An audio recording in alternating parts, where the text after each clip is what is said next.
नमस्कार श्रोताओं, हमारे स्टूडियो की घड़ी में ठीक 8:30 बजे हैं और ये समय है आपके अपनी खेल खबरों की कार्यक्रम स्पोर्ट्स स्कैन का। आज के स्पोर्ट्स स्कैन की इस एडिशन के साथ मैं हूं आपका होस्ट और दोस्त सिद्धार्थ सिंह और तमाम खेल खबरों पर विस्तार से चर्चा के लिए हमारे साथ स्टूडियो में मौजूद हैं वरिष्ठ खेल पत्रकार गिरीश बोबना। गिरीश, स्पोर्ट्स स्कैन कार्यक्रम में आपका बहुत बहुत स्वागत है। धन्यवाद सिद्धार्थ। और सबसे पहले नजर अब तक की स्पोर्ट्स हेडलाइंस पर। पेरिस पैरालंपिक्स में भारत के सचिन सर्जेराव ने पुरुषों के शॉट पुट F46 में रजत पदक जीता। पेरिस पैरालंपिक्स में 21 पदकों के साथ भारत का अब तक का सर्वश्रेष्ठ प्रदर्शन। खेल मंत्री मनसुख मांडविया ने पेरिस पैरालंपिक्स में पदक जीतने वाले बैडमिंटन के भारतीय दल का स्वागत किया। और तीरंदाजी में पुरुषों की व्यक्तिगत रिकर्व स्पर्धा में हरविंदर सिंह ने क्वार्टर फाइनल में जगह बना ली है। क्वार्टर फाइनल मैच अब से कुछ देर बाद खेला जाएगा।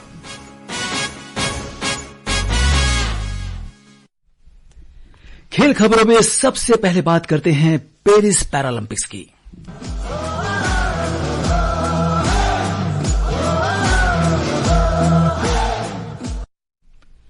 पेरिस पैरालंपिक्स में भारत के सचिन सर्जेराव ने पुरुषों के शॉटपुट F46 में रजत पदक जीत लिया है। उन्होंने एशियाई रिकॉर्ड 16.32 मीटर गोला फेंक कर रजत देश के नाम किया।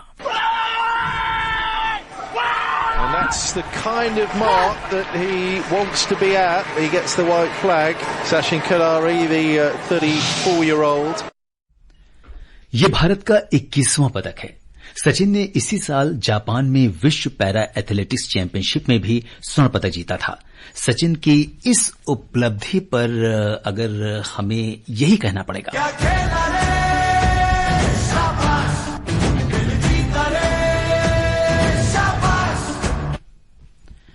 और आइए सचिन के प्रोफाइल पर अगर हम एक नजर डालें, किस तरीके से सचिन ने ये सारी चीजें कर पाए। गिरीश, काफी इंटरेस्टिंग प्रोफाइल है। पहले थोड़ा सा इनकी प्रोफाइल पे नजर डालते हैं, फिर आपसे डिस्कस करते हैं। महाराष्ट्र के गांव कारागानी के किसान परिवार से आने वाले सचिन की जिंदगी में एक बड़ा बदलाव तब आया जब स्कूल के दिनों में एक साइकिल से दुर्घटना के बाद उनके बाएं हाथ में चोट लगी। बहुत छोटी उम्र में ही उनकी मां का देहांत हो गया, लेकिन सचिन ने इस चुनौती को स्वीकार किया और 2015 में वो पैरा स्पोर्ट्स की दुनिया में आए और उन्होंने 2017 में राष्ट्रीय खेलों में हिस्सा लिया, जहां उन्होंने स्वर्ण जीतकर अपनी प्रतिभा का परिचय दिया। इसके बाद उन्होंने पीछे मुड़कर नहीं देखा और 2022 में एशियन पैरा गेम्स, 2023 में वर्ल्ड पैरा एथलेटिक्स चैंपियनशिप में स्वर्ण जीतकर इतिहास रचा। आज उनकी कामयाबी पर पूरे देश को गर्व है।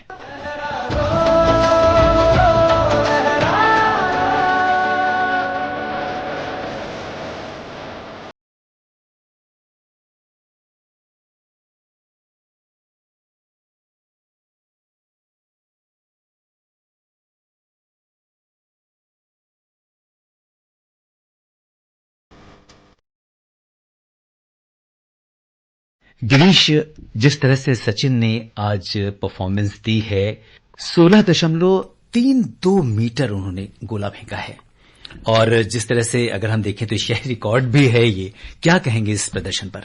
देखिए, एक समय तो लग रहा था दूसरा ही अटेम्प्ट था जब 16.32 का जो थ्रो इन्होंने फेंका, तो लग रहा था कि गोल्ड आना जो है यहां पर बन रहा था उनका। लेकिन कनाडा के जो इनके कॉम्पिटिटर थे ग्रेग स्टीवर्ट जी, उन्होंने 16.38 का थ्रो फेंक कर खैर उस हमारे गोल्ड को सिल्वर में बदल दिया और ब्रोंज जीता क्रोएशिया के लुका बोकोविच को। तो आप इनके प्रोफाइल के बारे में बात कर रहे थे, तो जितने भी आप पैरा एथलीट देखेंगे, दुनिया भर के पैरा एथलीट, उनके पीछे तमाम बहुत सारी कहानी है जो प्रेरित करती है। अगर उसको बारीकी से हम अगर जाने इन पैरा एथलीट्स के बारे में, तो इन पैरा एथलीट्स के साथ साथ इनका जो रेजिलियंस है, इनकी जो ताकत है, उसकी ताकत के पीछे एक परिवार, कोचेज और बहुत तमाम एक लगन होती है, तब जाके पैरा एथलीट्स इतने ये प्रेरित हो पाते हैं इतने बड़े विश्व मंच पर आके प्रदर्शन करने के लिए। तो सचिन की कहानी आपने बताई कि बचपन में 9 साल की उम्र में साइकिल से दुर्घटना हुई और उसके बाद उनकी सर्जरी भी हुई, वो ठीक नहीं हो पाए। लेकिन सबसे बड़ी भूमिका जो आप बता रहे थे कि कम उम्र में माता जी का भी देहांत हुआ, जो पिता हैं उनके सर्जेराव राजनाथ खिलारी, इनका नाम लेना आज बहुत ही महत्वपूर्ण है सिद्धार्थ, क्योंकि इन्होंने एक पिता नहीं माता की भी भूमिका निभाई। एक इनके छोटे भाई है, उनको भी पाला और उनका लालन पालन किया। उसके बाद इनका जो नाता है पैरा स्पोर्ट्स से जयपुर में हुआ, 2015 में इनका नाता हुआ। लेकिन आपको बताऊं, सचिन सिर्फ खिलाड़ी नहीं, पढ़ने में भी अव्वल है, मैकेनिकल इंजीनियर हैं ये, और कई जगह बतौर विजिटिंग फैकल्टी भी जाते हैं। और वहां पर जो आईएएस, जो यूपीएससी और जो महाराष्ट्र पब्लिक सर्विस कमीशन के जो एस्पिरेंट्स हैं, उनको भी ये पढ़ाते हैं। तो पुणे के इंजीनियरिंग कॉलेज में पढ़ते हुए उनको जेवलिन का पैशन था। पहले ये नहीं था कि ये शॉर्टपुट की बात है, पहले जेवलिन से इन्होंने शुरुआत की, और जेवलिन में इनको थोड़ी सी ये वहां चोटिल हो गए। लेकिन उस जब वे चोटग्रस्त भी हुए तो वहां पर इन्होंने हिम्मत नहीं हारी और उसको शिफ्ट किया शॉर्टपुट में। एक और नाम जो मैं, इनके कोच सत्यनारायणन है, उन्होंने प्रेरित किया, उनका नाम भी लेना बहुत ही आज महत्वपूर्ण है कि कैसे सिर्फ एक सक्सेस के पीछे एक इंसान नहीं, कई लोगों की टीम होती है जो आपको प्रेरित करते हैं। और मैं पहले भी आपके शो में बोल चुका हूं कि पैरा एथलीट्स को मैंने अपने घर में भी बहुत करीबी से देखा है। जो मेरे करीबी रिश्तेदार बहुत ही कम उनमें एक रोड एक्सीडेंट में चोटिल थे, और दिल्ली के इंडियन स्पाइनल इंजरी सेंटर में वहां पर जब मैं लगातार 6 महीने गया, और कैसे वहां पर आपको तमाम इस तरह के केसेस दिखेंगे, और कई मतलब वहां पर जब मेंटल कंडीशनिंग और कई डॉक्टर्स जब आते हैं और उनको प्रेरित करते हैं जिंदगी, एक आम जिंदगी में लाने के लिए ही, मतलब सिर्फ खेल की बात नहीं कर रहा हूं मैं, आम जिंदगी में कैसे वापस आए उसके लिए भी काफी प्रेरित करते हैं। बिल्कुल, तो ये एक बड़ी इंपॉर्टेंट बात जो हमने शेयर की, क्योंकि इस बार अगर हम देखें तो बहुत सारे हम इसलिए प्रोफाइल भी बताते हैं गिरीश, क्योंकि पैरा एथलीट्स का जीवन दूसरे लोगों के लिए एक प्रेरणा होता है। और अभी हमने देखा कि ज्यादातर जितने भी खिलाड़ी हैं सारे कोई इंजीनियर है, कोई ग्रेजुएट है, कोई अच्छी फील्ड से है। इवन अगर हम देखें तो इवन हम सिविल सर्विसेज से भी हमारे पास पैरा खिलाड़ी हैं। तो एक अच्छा उनके साथ ये सारी चीजें हैं। और इस बीच राष्ट्रपति और प्रधानमंत्री ने सचिन सर्जेराव को पदक जीतने पर बधाई दी है। एक सोशल मीडिया पोस्ट में राष्ट्रपति ने कहा कि सचिन ने कठिनाइयों को पार कर विश्व स्तरीय प्रदर्शन किया है। प्रधानमंत्री नरेंद्र मोदी ने एक सोशल मीडिया पोस्ट में कहा कि सचिन ने शक्ति और दृढ़ संकल्प का शानदार प्रदर्शन किया। उनकी सफलता पर पूरे राष्ट्र को गर्व है। प्रधानमंत्री ने पैरालंपिक खिलाड़ियों के अब तक के सर्वश्रेष्ठ प्रदर्शन पर भी बधाई दी है। प्रधानमंत्री ने कहा कि पैरा खिलाड़ियों ने अब तक सबसे ज्यादा पदक जीतकर कीर्तिमान स्थापित किया है। उन्होंने कहा कि खिलाड़ियों की उस उपलब्धि पर देश को गर्व और खुशी है। और इसके साथ ही अब बढ़ते हैं अगली स्टोरी पर। पेरिस पैरालंपिक में पदक जीतने के बाद भारतीय पैरा बैडमिंटन टीम आज भारत वापस आ गई। नई दिल्ली के इंदिरा गांधी अंतर्राष्ट्रीय हवाई अड्डे पर उनका स्वागत किया गया। पैरालंपिक खेलों में पैरा बैडमिंटन में कुमार नितेश ने स्वर्ण, थुलासिमथी मुरुगेसन और सुहास यथिराज ने रजत और मनीषा रामदास और नित्याश्री सिवन ने कांस्य पदक जीते हैं। खेल मंत्री डॉ मनसुख मांडविया ने भारतीय पैरा बैडमिंटन दल को सम्मानित किया और उनकी उपलब्धियों की सराहना की। डॉ मांडविया ने कहा कि देश ने टोक्यो पैरालंपिक पदक तालिका को पीछे छोड़ दिया है। उन्होंने कहा कि पिछले एक दशक में ओलंपिक और पैरालंपिक दोनों में खिलाड़ियों का प्रदर्शन बेहतर हुआ है। डॉ मांडविया ने विश्वास व्यक्त किया कि खिलाड़ी इस प्रतियोगिता में और सफलता हासिल करेंगे। 28 अगस्त को पेरिस में पैरालंपिक का प्रारंभ हुआ था और आज तक हमारे 3 गोल्ड मेडल, 7 सिल्वर मेडल और 10 ब्रॉन्ज मेडल हमारे खिलाड़ियों ने हासिल करा है। 20 मेडल हो चुके हैं। चीयर फॉर भारत हैशटैग का हम यूज करें और उसको प्रोत्साहित करें ताकि हम और मेडल के साथ भारत का गौरव बढ़ा सकें।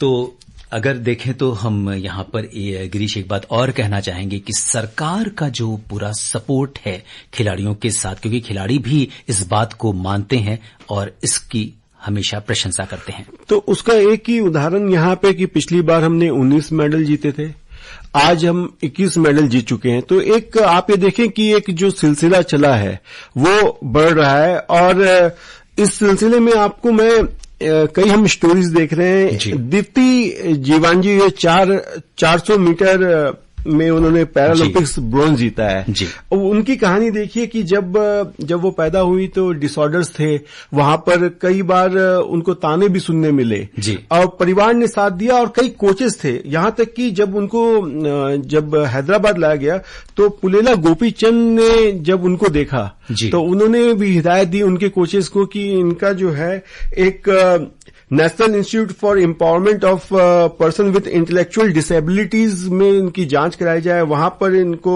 उनके एक्सेसेस हुए और फिर उसके बाद वो वापस अब देखिए उन्होंने कीर्तिमान बनाया है। तो उसी तरह अगर आप देखें तो शरद कुमार की भी बात करेंगे कि उन्होंने रजत जीता और मरियप्पन थंगावेलु ने पुरुषों की ऊंची कूद T63 में कांस्य पदक जीता, पुरुषों की भाला फेंक F46 में भारत के अजीत सिंह के रजत और सुंदर गुर्जर के कांस्य के साथ इन्होंने 2 पदक जीते। तो मतलब कई सारी स्टोरीज हैं, लेकिन यहां पर जैसे आपने कुछ सक्सेस स्टोरी की बात करी तो एक नाम ऐसा है कि यहां पर शीतल देवी का नाम लेना बेहद जरूरी है, जिन्होंने मिक्स टीम कंपाउंड ओपन तीरंदाजी स्पर्धा में कांस्य पदक जीता है। और अगर हम देखें कि उनका अगर प्रोफाइल छोटी सी अगर उनकी हम बात करें तो 10 जनवरी 2007 को जम्मू कश्मीर के किश्तवाड़ में वो पैदा हुई। उन्होंने अपने अतुलनीय सफर से दुनिया को मंत्रमुग्ध कर दिया है। बिना हाथों के जन्म लेने के बावजूद उन्होंने दिखा दिया है कि महानता हासिल करने की राह में शारीरिक सीमाएं कोई बाधा नहीं है।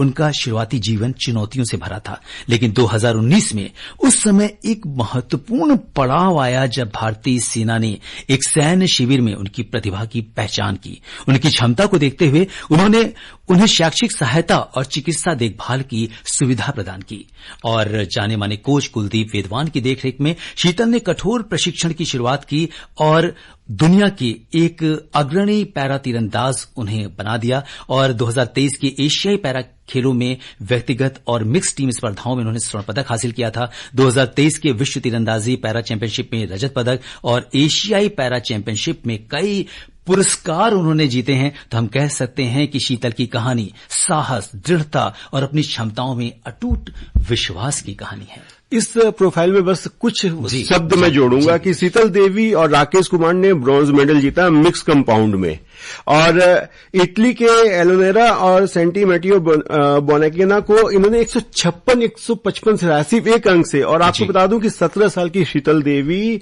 मेडल जीत के यंगेस्ट पैरालंपिक मेडलिस्ट बन गई इतिहास में। तो आप इससे बड़ा और कोई मुकाम किसी एथलीट के पास अभी नहीं है। बिल्कुल। आज के कुछ और इवेंट्स की बात कर लेते हैं। तीरंदाजी में पुरुषों की व्यक्तिगत रिकर्व स्पर्धा में हरविंदर सिंह क्वार्टर फाइनल में पहुंच गए हैं और अब से कुछ देर के बाद 9:17 पर उनका मुकाबला होना है। बिल्कुल, हरविंदर जो टोक्यो पैरालंपिक्स के ब्रोंज मेडलिस्ट हैं, वो जब उनका पहला राउंड हुआ वो चाइनीज ताइपी के सेंग लुई हुई से हुआ, वहां 7-3 से हराया। लेकिन इसके बाद जो प्री क्वार्टर फाइनल में इंडोनेशिया के सेतियावा को उन्होंने हराया 6-2 से और सेतियावा भी जो एक कड़ा मुकाबला जीत के आ रहे थे। तो इस लिहाज से क्वार्टर फाइनल जो है उनका कोलंबिया के रैमिरेज से होगा और रैमिरेज जो है काफी एक टॉप सीड को हरा के आ रहे, तो मुकाबला एक तरफा नहीं होने वाला। बिल्कुल, तो कड़ी चुनौती मिलने वाली हम सबकी निगाहें इस पर रहेगी। इसके अलावा निशानेबाजी स्पर्धा में रुद्रांश खंडेवाल और Nihal Singh mix 50 metre pistol SH1 श्रेणी में क्वालिफाई करने से चूक गए। पैरा टेबल टेनिस के WS4 क्वार्टर फाइनल वर्ग में भारत की भावना बेन पटेल को हार का सामना करना पड़ा। पुरुष भारोत्तोलन में परमजीत आज 8वें स्थान पर रहे। हालांकि आज रात भारोत्तोलन की 45 किलोग्राम स्पर्धा में सकीना खातून अपनी चुनौती पेश कर रही हैं। इसके अलावा पुरुषों के क्लब थ्रो F51 श्रेणी में धर्मवीर, प्रणव सुरमा और अमित कुमार आज अपना दमखम दिखाएंगे और महिलाओं के 100 मीटर टीटल स्पर्धा में सिमरन शर्मा अपनी चुनौती पेश करेंगी। बिल्कुल, अभी काफी मुकाबले हैं और उम्मीद करते हैं कि जो मेडल की जो संख्या है 21 से बढ़ के और हो। मुझे तो लग रहा है कि हरविंदर सिंह से काफी उम्मीद है कि एक मेडल तो कम से कम हमें आने वाले 2-3 घंटे में दिख रहा है और उम्मीद करते हैं कि कल सुबह तक और अच्छी खबरें आपको मिले यहाँ पर। और श्रोताओं, अब समय हो चला आपसे विदा लेने का। कल फिर मिलेंगे कुछ और ताजा खेल खबरों के साथ। गिरीश, आप हमारे स्टूडियो में और तमाम खेल खबरों पर हमसे चर्चा की, आपका बहुत बहुत धन्यवाद। बहुत बहुत धन्यवाद आपका भी। इसी के साथ अनुमति दीजिए स्पोर्ट्स कैन की पूरी टीम के साथ मुझे यानी सिद्धार्थ सिंह को नमस्कार, शुभ रात्रि।